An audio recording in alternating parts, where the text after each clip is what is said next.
Whether it's ambition or conqueror, Alexander the Great is one of those figures that has polarized people and history alike.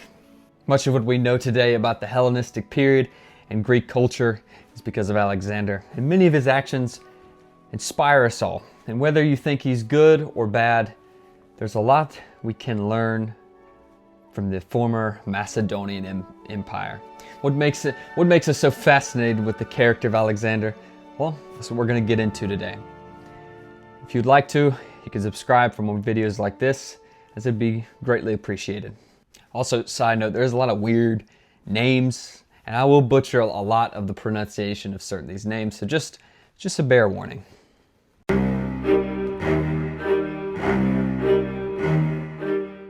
Born to King Amycus III, he was one of 3 brothers, and throughout his childhood, he saw how Macedon was treated as the laughingstock of the Greek world.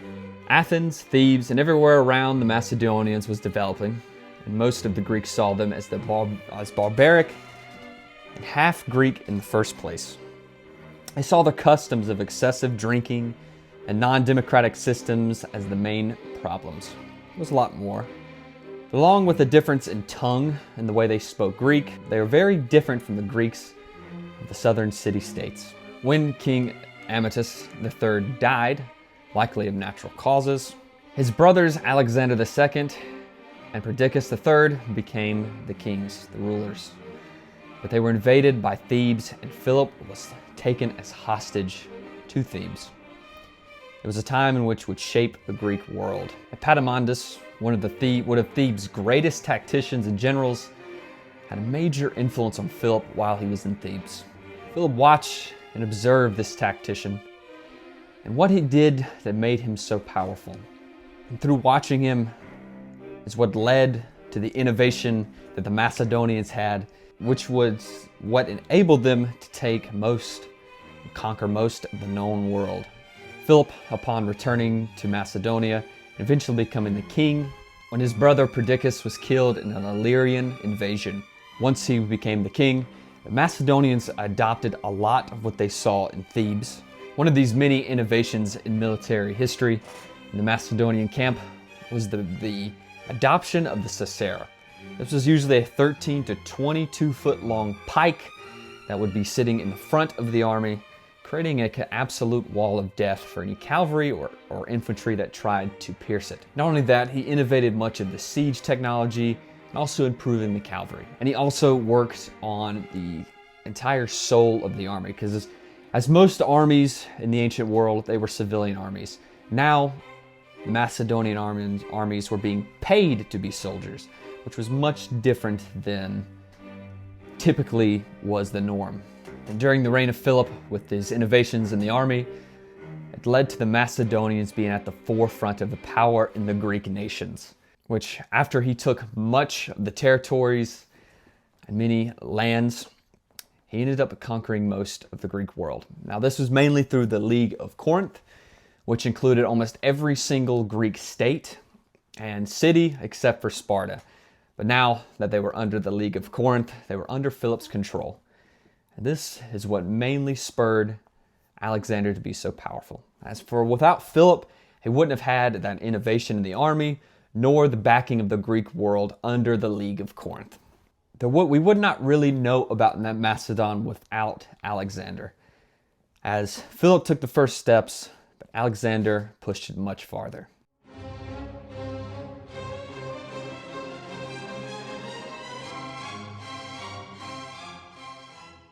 In 356 BC, Alexander III of Macedonia was born in Pella to Philip and his wife Olympias. Like many kings and conquerors in history, his birth was surrounded by a lot of myth and prestige. Firstly, and the most important one, Alexander was believed to be the son of Zeus. His mother claimed that she was struck by lightning, in which that was what gave her Alexander. However, his mother was a little bit strange, and even to Philip II, she was very strange. As one of the nights he was spying on her, she was laying in bed with a snake. Yeah, I mean, a lot of the Greeks had weird rituals and stuff, and she was involved with several cults. But yeah, pretty weird. Nevertheless, Alexander was believed to be divine, and he was brought up in his early years to become a savant of warfare. Mainly through training with Leonidas of Epicurus, he was trained in a Spartan way of warfare, mastering the bow and spear and focusing on endurance and strength. However, he was also later on taught by Aristotle in things like medicine, history, literature, anything the young boy could get his hands on. This mix of training, ambition, and intellectual prowess, he was becoming quite the next heir of the Macedonian Empire. One such story of his ambition and intellectual prowess is shown in 334 BC, when his father was approached by merchants with quite an expensive horse. This horse was large and dazzling, and they wanted 13 talons for this horse, which at that time was, that was several hundred soldiers. That's several hundred soldiers' wage for several years. 13 talents is a lot. I think that weighs around 75 pounds. So if they wanted like 13 talents of gold, it was a lot of gold.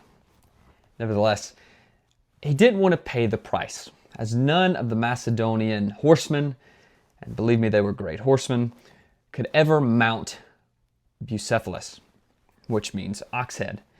But when Alexander laid eyes on such a horse, he immediately fell in love with him. So from there, he asked his father if he could try to mount the horse. And of course, Philip, wanting to teach his son a lesson in pride, agreed.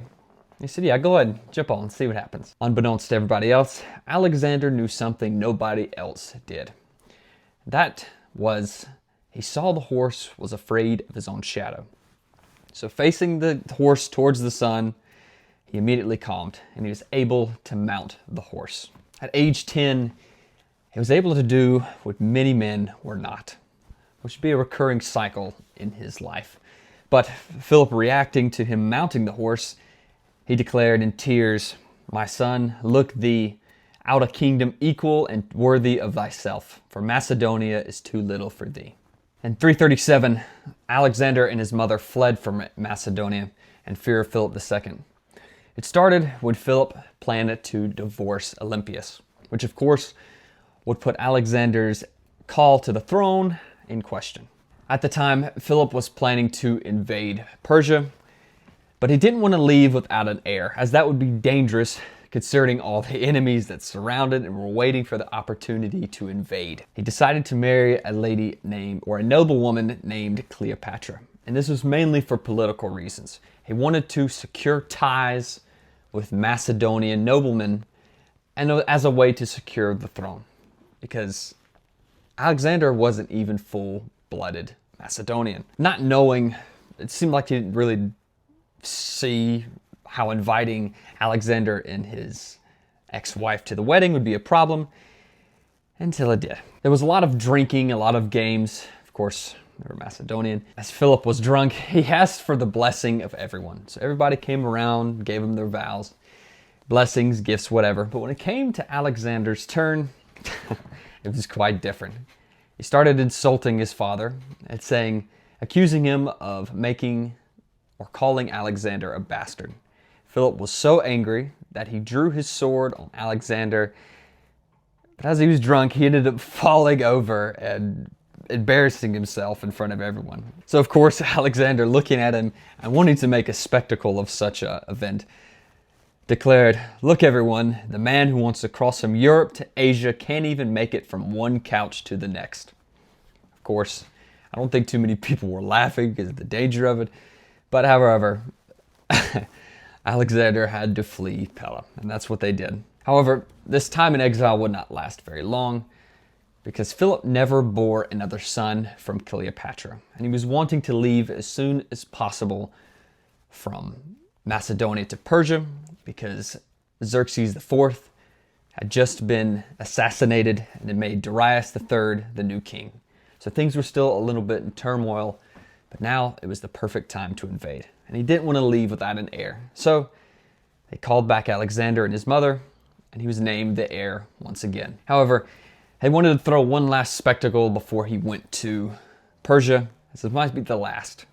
And Philip had built a kingdom that was so powerful that he had ruled the rest of the Greek world. a lot of other things.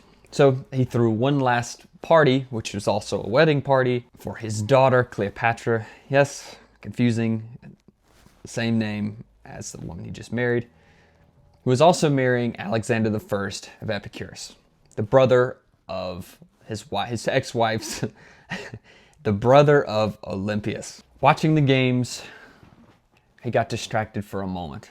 He let his guard down, and a royal bodyguard approached and stabbed the king in the heart. The last thing he ever saw was the eyes of Alexander. With Philip II being assassinated at age 20, Alexander was now king of Macedon in 336 BC.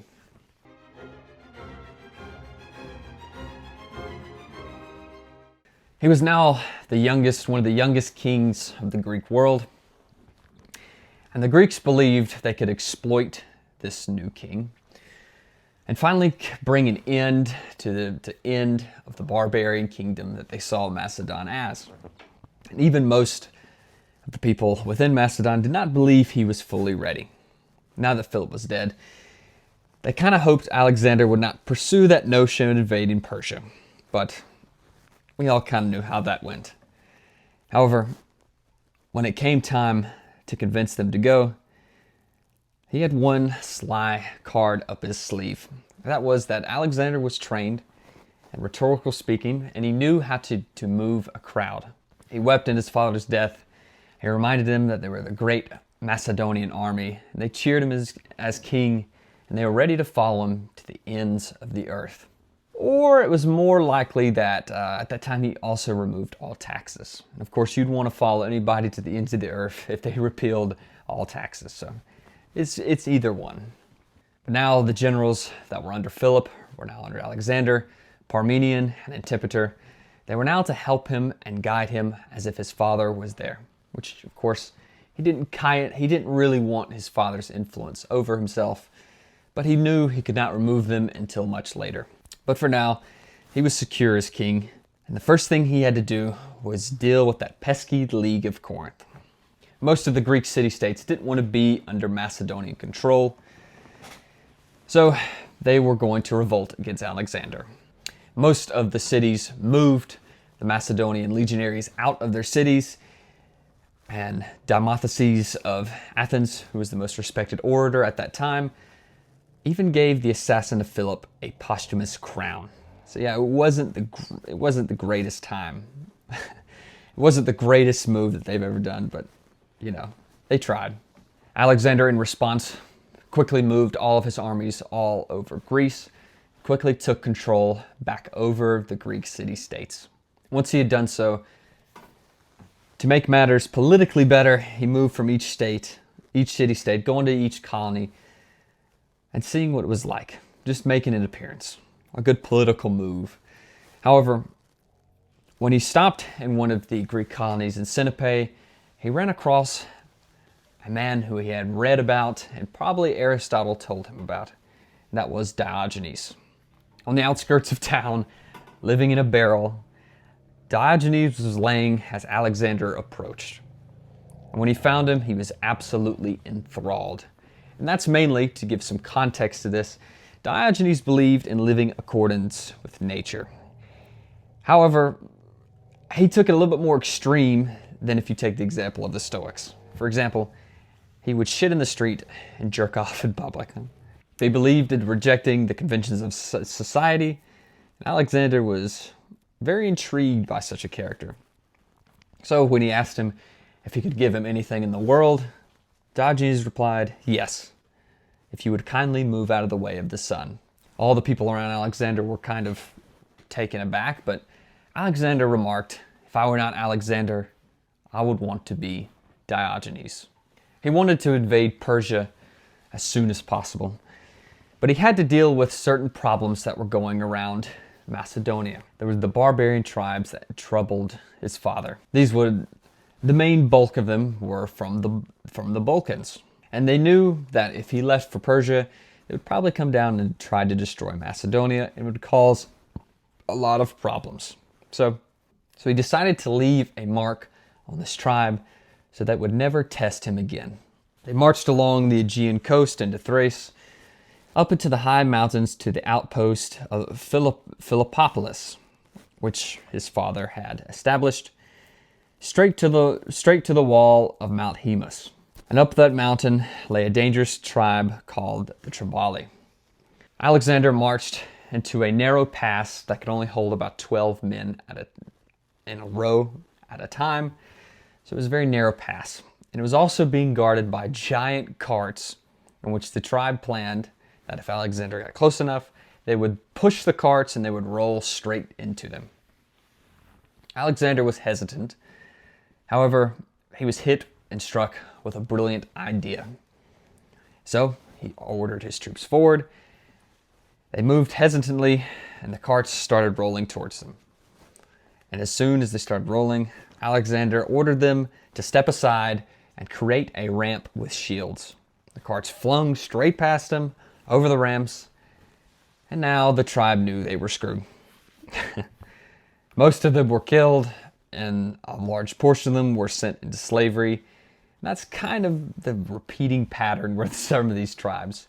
But nevertheless, they probably never messed with Macedonians again.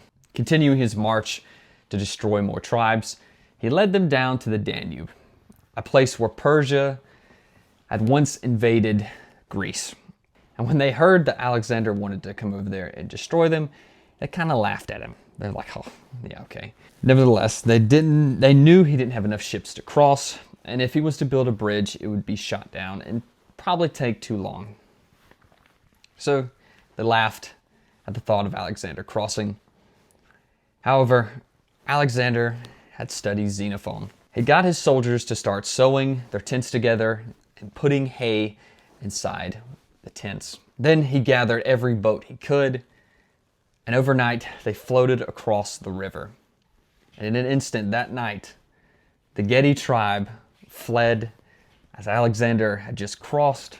So of course, after the Gedi tribe were removed, he crossed back over, and then he had to deal with one final Greek pest, and that was Thebes.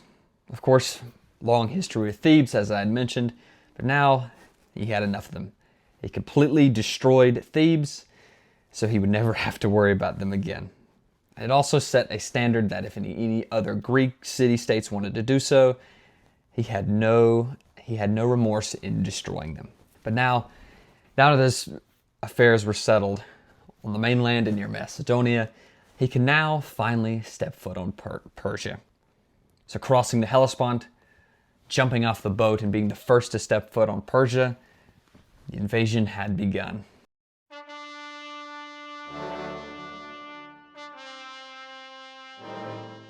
The mythical landscape that he had dreamed about was finally in front of him. His first visit was to Troy. Walking along the ancient city, he imagined himself in the shoes of Achilles, who he had probably read and was one of his major influences during his whole campaign. Because he kind of saw his own conquest as parallel to the one of Achilles. But as he was walking along Troy, he remarked that sadly he would have no Homer to celebrate his glory. But from Troy, he moved and captured a lot of Greek towns in Persia, but they didn't really care to be liberated. They kind of enjoyed a certain peace. And you see, that was kind of the recurring pattern through this whole thing. Most of the Greeks, as he propagated and put out a lot of propaganda about with the Macedonians, that the Greeks wanted to be liberated from them, they didn't really care. So that's an interesting fact you can keep. But after a couple of months of doing this, he needed a victory fast. He was starting to run out of money, and he needed more credibility. And finally, a couple weeks later, after capturing the small town, he moved to the Granicus River. The Persians were camped almost 20 miles away at the town of Zelea, unbeknownst to Alexander, I might add. Leading the Persians against Alexander was Memnon of Rhodes, who was one of the best of what the Persians had to offer. He had defeated Parmenion a year prior back at the Hellespont, and now he was planning to wipe Alexander and go and take Macedonia itself. Finally, after a couple of days, Alexander saw the Persians moving up to the high plains. You see, the Granicus had very steep banks, and it was very difficult to climb. Of Of course, Alexander didn't want to face them where they were, as they had the advantage. But Alexander was not the most careful general. He was willing to roll the dice, and he did so on many of his battles. And now they would have to cross the river and face only almost 20,000 cavalry men, with another 20,000 Greek mercenaries guarding the bank. And so, with his 35,000 troop band, he rolled the dice and went across the bank, arranged in his standard formation with horsemen on the wings, Parmenion on the left, Alexander on the right, and foot soldiers in the center. The two armies faced each other for several long minutes, waiting for the moment of attack, none of them wanting to strike first. Then, with trumpets sounding, Alexander was the first to rush. The cry of Ares arose. Thus began the battle.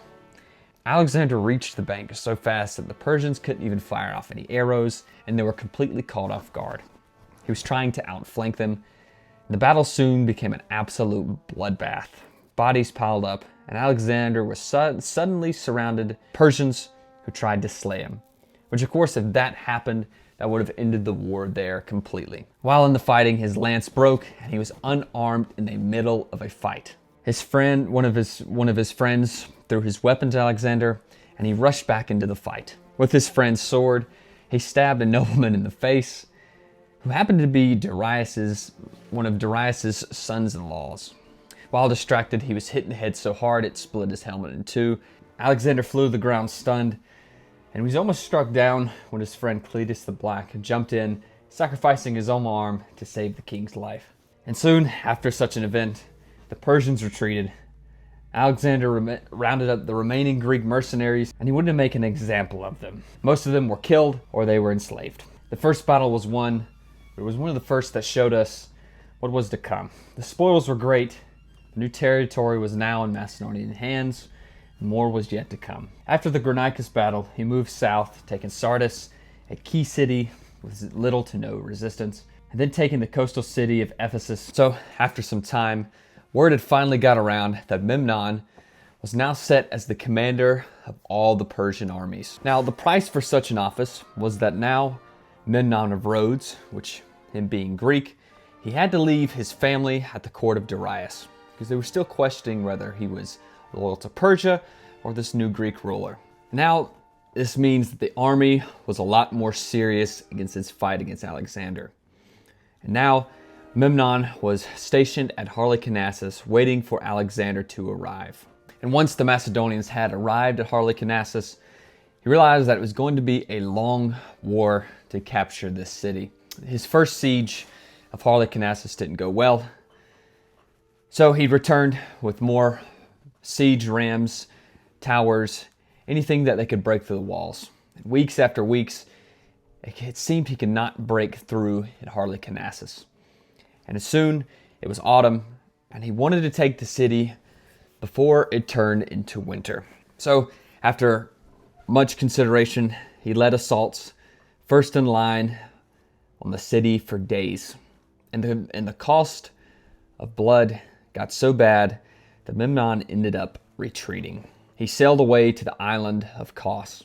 But even though Alexander had just taken Halicarnassus, he would have to go a little bit further. So now that Halicarnassus was taken and winter was at hand, a lot of the soldiers were sent back home. And Alexander was left with a very lean army, so he continued his trail towards Babylon. Moving across the Persian Empire, he landed in Gordium. Over the spring, he crossed over, taking various cities and ports, until he met the rest of his army with Parmenion in Gordium. But bad news had arrived with the coming of spring, as he had just learned that Memnon, realizing that the Greeks were not the biggest fan of Alexander, sailed from the island of Kos to Lesbos. And while there, he offered terms to the Spartans and Athenians, which accepted his terms. And now it meant that Alexander faced a bad situation. If he was to leave and go back to Greece to protect Macedonia, he would lose everything he had worked for. But if he was not to leave, he would lose his kingdom and be stuck in Asia Minor. So this was not a very good situation. But luck had its fate set out for Alexander. Funny enough, Memnon ended up dying of illness. Yes, this was probably the luckiest event ever in history, because if he didn't, Alexander probably would have been captured, or Greece would have been taken back by Athens, and Spartans were the ones that received Memnon. So yeah, he got lucky. Alexander could continue without having to worry about Memnon anymore. So he moved his way to Issus. This is where the Gordian knot was at. So the legend of the Gordian knot is that whoever could untie or essentially remove the Gordian knot would be the ruler of Asia Minor. And of course, Alexander had probably read about this and was intrigued to see if this was his fate. So upon approaching it, he knew that thousands had tried to untie it before and were unsuccessful. So taking one look at it, he swung his sword and cut it in half. Was this them cheating or ingenious? We'll never quite know. It was in fact so hot that upon Alexander seeing the river of Sinus, which is fed by snow from the mountain, he jumped in butt-ass naked and was immediately paralyzed and ended up being sick for days. Now, while he laid in bed sick, his personal doctor from childhood, named Philip, was going to give him medicine. But at one of the moments, he was slipped a letter in which it read that Parmenion was warning, it was from Parmenion. He was warning Alexander that Philip was out to poison him. Now, in this situation, he didn't quite know what to do. Was Parmenion trying to kill him by not letting him get medicine and die of illness, or was Philip truly trying to kill him? So of course, Alexander, being very knowledgeable of human nature, slipped him the letter and drank the medicine that Philip had prepared. Philip read the note. His expression never changed. He told the king to rest and let the medicine take effect. And after a couple of days, he was healed. So was this an attempt to get rid of Alexander by Parmenion? We'll never quite know. All we know is that after that would come one of the greatest battles in history. 2 nights before, they had caught a glimpse of the Persian camp, and most of the Macedonians shuddered with fear at the sheer size of the Persian camp. Now, at the time, and a lot of scholars and other things debate this, but his army, or the Persian army, was between 50,000 to 250,000 troops. Alexander's was probably around 45,000 to 50,000. So more than likely, it was probably in between 50 and 250,000, but nevertheless, he was outnumbered. And on the day of battle, the Macedonian line stretched over a mile long, Parmenion on the left again, and Alexander on the right. But this time, there would be no hesitation. The Macedonians charged fast and hard, making sure that the archers could not hit any arrows that were coming towards them. They smashed the Persian line so hard that most of the army stepped back, including the infantry and the cavalry. The center held, but once the cavalry was pushed back, Darius was now in the center of the battle. He was stuck. Alexander saw a moment that would be frozen time in history for a while. He charged at Darius in the center, but he was stopped by several noblemen and guards. Darius was able to flee, but the battle had been won. Alexander had won one of the greatest battles at 23 years old against the great Persian king. With Darius defeated, Damascus surrendered its wealth, and Alexander could now head down the coast of Lebanon. While heading down the coast, he stopped at the town of Marathus. And while here, he received a curious letter from Darius. In the letter, Darius was offering him all of Asia Minor and a large bounty or ransom for his family. And of course, Alexander knew that if he was to accept this letter or show his army this letter, that they would gladly accept, as they could go home rich men and conquerors of Asia Minor. So Alexander, not wanting this to happen, as he had his eyes on much more, decided not to tell his army. And so he lied. he created a fake letter insulting the whole entire Macedonian camp so that he could send back another letter that was showed his rage baiting skills. As in the first line, he wrote King Alexander to Darius, completely removing his title just to piss him off, and then insulting the Persians for starting it, and even causing his father's death. And while he was at it, he declared himself the Lord over Asia. So it was clear that none of these pleas would be able to stop Alexander from obtaining what he wanted. I would like to mention that it is important to note that Alexander could have stopped here. Darius had offered him the chance to rule over Asia Minor, a very large portion of it, I believe all the way to the Gordium River, which would have been a massive takeaway from the Persians, but Alexander did not stop. And this is a lesson in ambition.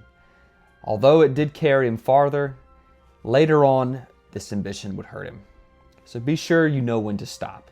If you want an example of someone who knew exactly when to stop with their conquest and ambitions, you can take the character and person of Bismarck. After rage baiting Darius in his letter, he marched into one of the most important battles and cities of that time, which was Tyre. The city of Tyre was located on an island with walls as high as 100 foot. And when he arrived, they offered their submission and they offered him supplies. But they had to mention that Alexander could not enter the city, nor the king was willing to meet with Alexander. Of course, Alexander, trying to move around this, said, "Oh, I just want to sacrifice in one of your temples." To which the people of Tyre said, "No, you could go over there and do it." Now, what they were communicating was obviously not anything about a sacrifice. They did not want Alexander to enter the city. So, of course, Alexander flew into rage, which he did not do very often. And of course, he said, "Do you really think you're safe because you're on an island?" And those envoys probably looked at each other and said, yeah. So the envoys ran back to Tyre, and they believed that Alexander would not be able to touch them. Of course, they laughed at the prospect of Alexander coming into them because they knew he was not big on the navy. So Alexander started to build a causeway to this island. And and the laughter at Alexander must have started to die down when the causeway started to get into arrow range of the island. To prevent this, the Macedonians set up towers to protect the workers and the soldiers from getting hit with arrows. So the people of Tyre came up with a pretty ingenious idea. They loaded a boat with wood chips and a bunch of flammable things and then put some type of liquid into it so that it would cause a fire on the causeway. And they sent the ship out and it completely destroyed the causeway.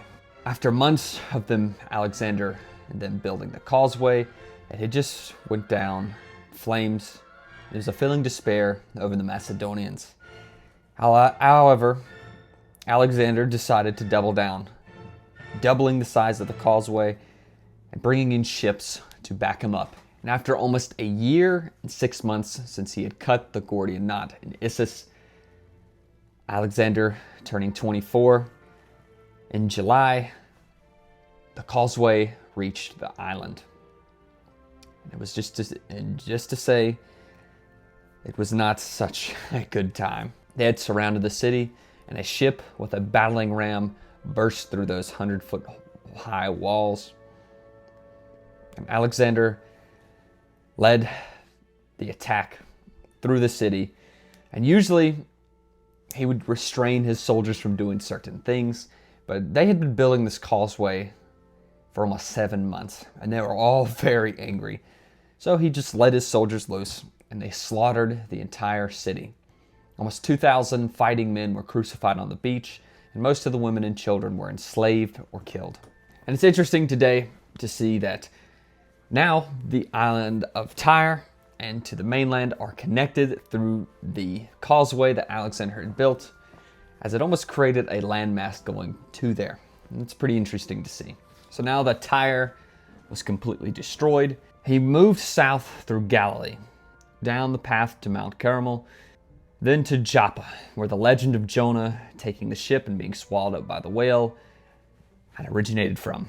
And again, on his road, he was met with more terms, even more territory, and Darius even offered his eldest daughter to marry, but to no avail. He was now heading towards Egypt. And it was along this road to Egypt that he went to the fortress of Gaza, where again the walls were very high and he had a mound build that was the size of the wall. But then, as Alexander was breaching the walls, he was hit with an arrow, which he had it fixed, but he had lost so much blood that he ended up collapsing. And when he did collapse, everyone thought he was dead. But he ended up just being really angry, and he ended up slaughtering and enslaving most of the town of Gaza, or the fortress of Gaza. Now, he marched to the Nile, entering Egypt. Now, he had read about, and he had been dreaming of going to Egypt ever since he was a young child. And he probably knew a lot about Egypt from the writings of Herodotus. As back then, the pyramids of Giza were as old to him as Alexander is to us. And I will summarize most of his time in Egypt, as he didn't really have much trouble convincing the Egyptians to come under his kingdom, as the Persians had mistreated much of the Egyptians, even killing a sacred bull in Memphis. Most of the time, Alexander was traveling around the different places, going to Siwa to visit the oracle, and then going finally to Memphis to set up the government, and finally leave Egypt for Mesopotamia. So now that he had set up the government and crowned himself pharaoh, he now moved to Mesopotamia to fight with Darius one more time. He had now arrived right back at Tyre, and there was 500 miles between him and Babylon. Just east, some of the worst terrain possible was ahead. And just like many in history, he did not go the direct route, as that would be too costly. But he did go across the mountains of Lebanon into the highlands of Assyria, and then along the Tigris and Euphrates, finally to Babylon. He was on his march to Babylon, but while he was on the banks of the Tigris, he was met by his archenemy once again. But this time, he had much more of an army. Darius had come with an army that was estimated between 50,000 to 250,000 troops. And Alexander probably had anywhere between 45,000 to 50,000 troops in his own camp. And now, September 20th, 331 BC, the two armies were just 3 miles apart from each other. Facing them, the cavalry, he was on the right wing, and Parmenion on the left again. And the heat was baking down on both armies. Clouds of dust covered the field. Alexander gazed at the lines across from him. He had one subtle move up his trick, and if it failed, his whole conquest would be done. But he intended to strike much faster than the last battle.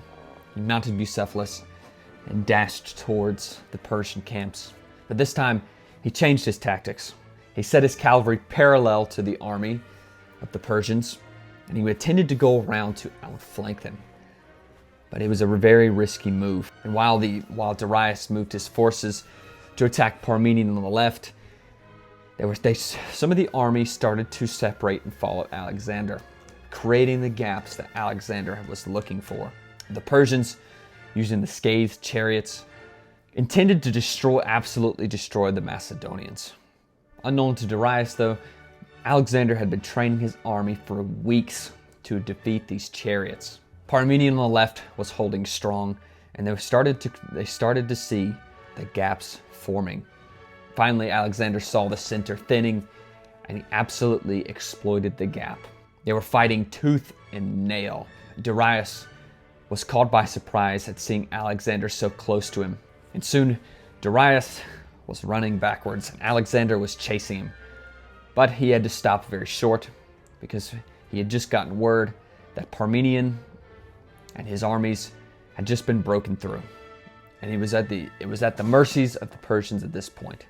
So Alexander, of course, had to turn around instead of capturing Darius. Turning around, he joined Parmenion, and they absolutely destroyed the rest of the Persians. Alexander had just won the greatest battle of this campaign and one of the greatest battles in history.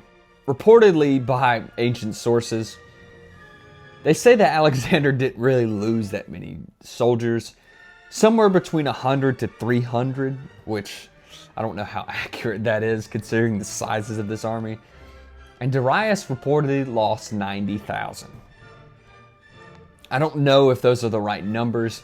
All we do know is that the Macedonians absolutely destroyed the Persians in this battle. And now the road to Babylon was just that much closer.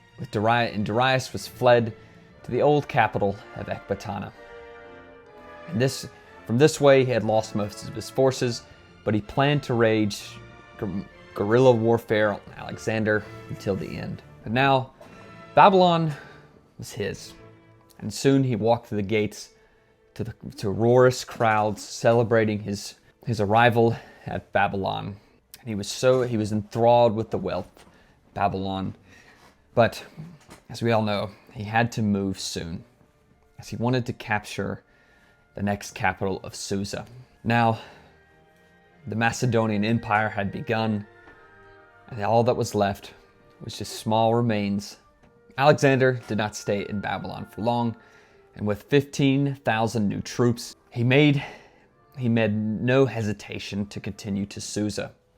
And they marched for almost 20 days to the winter capital of Susa. Of course, it surrendered, and he entered the royal hall and was awestruck at the spoils that had been collected for almost 2 centuries.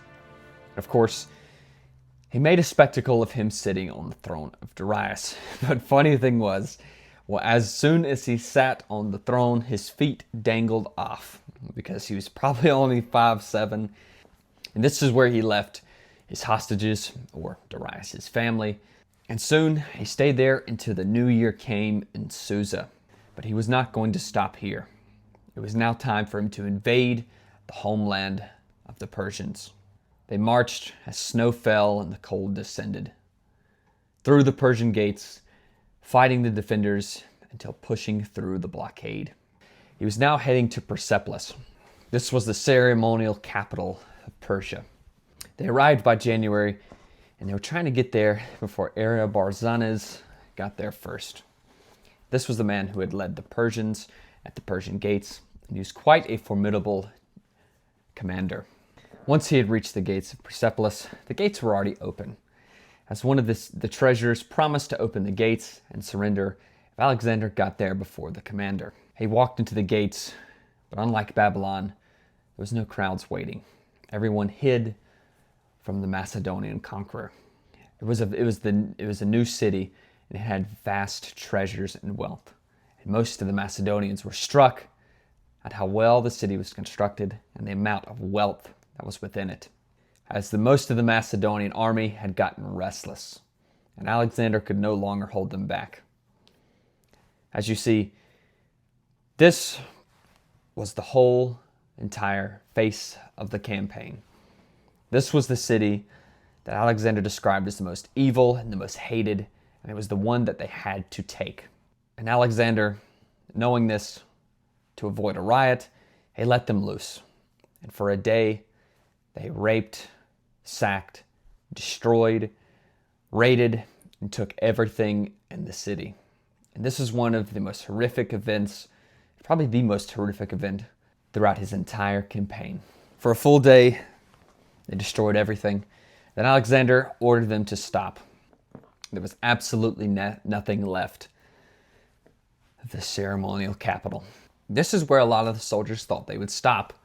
But unbeknownst to them, Alexander planned to continue. And he would just do so until the next spring. And while they were waiting out the winter, a lot of them got very restless, including Alexander, who threw a giant party in the palace of Xerxes, who, while drunk, he was persuaded by an Athenian noblewoman to burn it down as a symbol of Greece finally conquering Persia. Or, as she described, revenge for burning down Athens. And so he gladly did so. This is one of the most controversial things that he did, and we still don't know if that is the full story. However, this is more than likely the accordance of events, and this is what most of the ancient and modern historians propose, but we will probably never know why exactly he did so. All we know is that it burned down, and he later regretted it.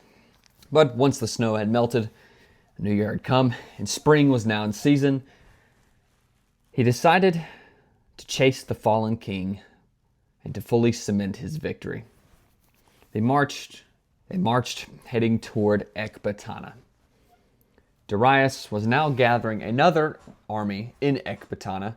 As he chased Darius, his soldiers were getting tired, and they had been moving over 20 miles a day, marching towards Darius, trying to chase him, and they were getting closer and closer until they were almost a day out from the Persian king. However, when they got closer, they found an abandoned cart. And one of the Macedonian soldiers entered it. He saw Darius stabbed and left for dead. This was not how Alexander wanted it to end, as he wanted to defeat the King of Kings himself. His satrap Bessus had done it, and Alexander swore that he would chase Bessus into the end of the earth. His soldiers were not so keen on this, as they believed that Bessus was just, he didn't really have any weight behind him, and he was just kind of going to wage guerrilla warfare. He was kind of useless. However, Alexander pushed them further.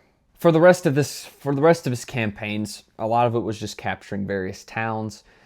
So I'll summarize a lot of the events and just go through some important ones. So through the rest of the campaign, he went through the homeland, he went to Bactria, and then landing at the city of Phara.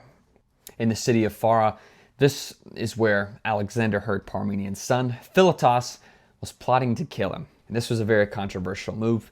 He had Philotas killed, but he knew that if he was to tell Parmenian would probably cause a mutiny. So he had Parmenian killed as well. And this was yet another move that Alexander's troops did not like, as Parmenian had been with them for so long, and he had been a loyal general throughout. Nevertheless, he moved near the borders of Dragania, chasing the rebel king to Bactria. And as they crossed the Hindu Kush into Sardinia, to which the Sardinians had Bessus, and they had captured him, and they handed him over to Alexander. And Alexander had Bessus flogged, his ears and his nose cut off, and he sent him to Darius's remaining family, which of course we probably know what happened from there. And once he had captured Bessus, to the bewilderment of his troops, he headed to Jaxardis, which was the boundary of the Persian Empire in Asia. Alexander started adopting Persian rituals and methods, and one of these was proskinesis, which to the Greeks was not the greatest thing. So what this basically was whenever you would approach the king, you'd bow your head and kiss his hand, asking for his blessing. And Greeks, no, Greeks were not going to do this. They were a people that were free. And they were not going to do this. So Alexander had to find a way to kind of mix and find an easy way through this. But nevertheless, his army was not happy about this. And some time had passed during this campaign. And after some time, in 328 BC, they were in Samarkand, which they were in this after the war with Spidomenes, who was the Sogdian warlord, and who actually gave a brilliant fight against Alexander. He held his own a lot of the times. Alexander had lost thousands of troops and a lot of time. So Alexander decided to throw a banquet just to ease everybody's tensions, but it only made it worse.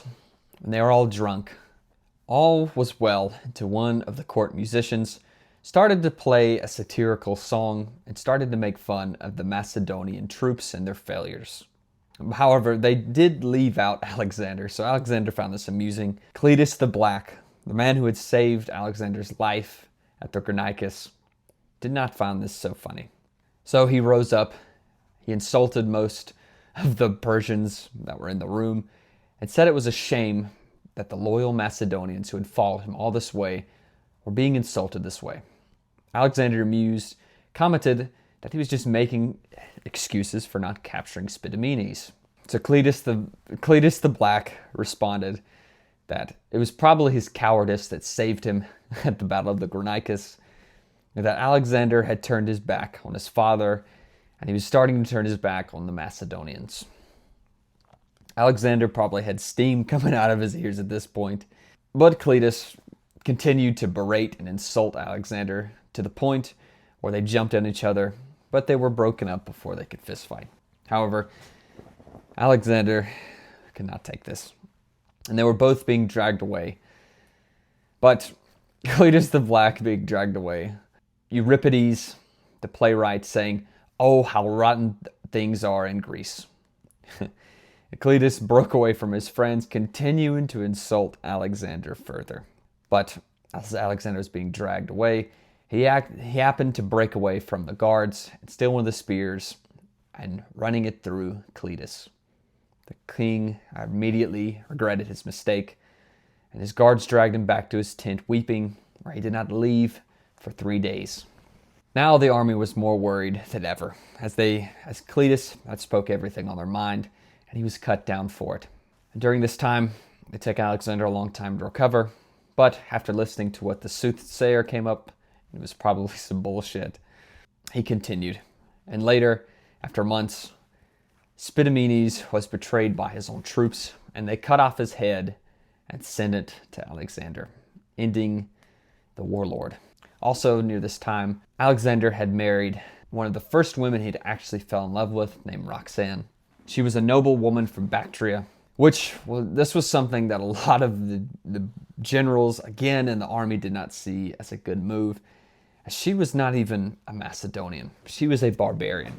This was just yet another step to separate Alexander from his troops. But now, with reluctance, his army had to move to India for the final stages of Alexander's campaign. To summarize this campaign as well, this was a very costly campaign. And they moved through various parts of India, but it finally was coming to an end. And then the campaign finally led to the Haphasis River, which is the modern day Bees River. But they were going to cross, and Alexander was to give another speech about the greatness of the Macedonian army and taking the wealth that lay before them. And as he finished, though, no one said anything. It was dead silent, and they didn't even dare to look at him. But after a long silence, one of the oldest military leaders in the Macedonian army, Cronus, finally spoke up, as he was the most senior general at the time, and he spoke for everyone. They had been honored to conquer the world with him, but all of them wanted to go home. Their spirits were broken, and they were all tired. And they had enough wealth, and they did not want to go any further. And surely they could head back, and Alexander could get younger men to follow him, but they would not go further. A large cheer rose from his soldiers, and Alexander stormed back into his tent. He sat in his tent for days, anticipating that his army would come begging him to come out and forgive them, but it never happened. And now, Alexander turned to the soothsayers, who said it was a time to go home. The campaign in India had cost them so much, so they headed back. The return was grueling and is filled with turmoil. But on the way back, Alexander stopped in Babylon to organize his empire and start a new campaign in Arabia. He was 32, and he had the biggest empire known to mankind. But something happened. After days of drinking, he fell ill, and he laid there for days unable to speak. After almost 2 weeks, he knew he was going to die. And when his last companions asked him who was to take the throne, he whispered, "To the strongest." And in June 323 BC, he died, leaving no heir. And after his death, his kingdom fell into sections. and war sprung out until his bloodline, Roxanne, everyone else was dead. Alexander was a very interesting person, and he leaves an interesting mark on history, as different periods and cultures see him differently. And I would say a lot of modern scholars see him as a dictator. He wasn't really different from any ancient conqueror or commander. He just, I don't know, that's just how people in the ancient world were. I mean, of course, if we compare him with modern days, you'd say he's a dictator, but who knows? However, I appreciate you watching this video, and I hope you enjoyed this video about him. I know I did cut over and cut out a lot of details, and I tried to summarize, but I really just wanted to capture the all-encompassing campaigns and life events that were important. So yeah, I hope you enjoyed it, and I'll see you in the next one.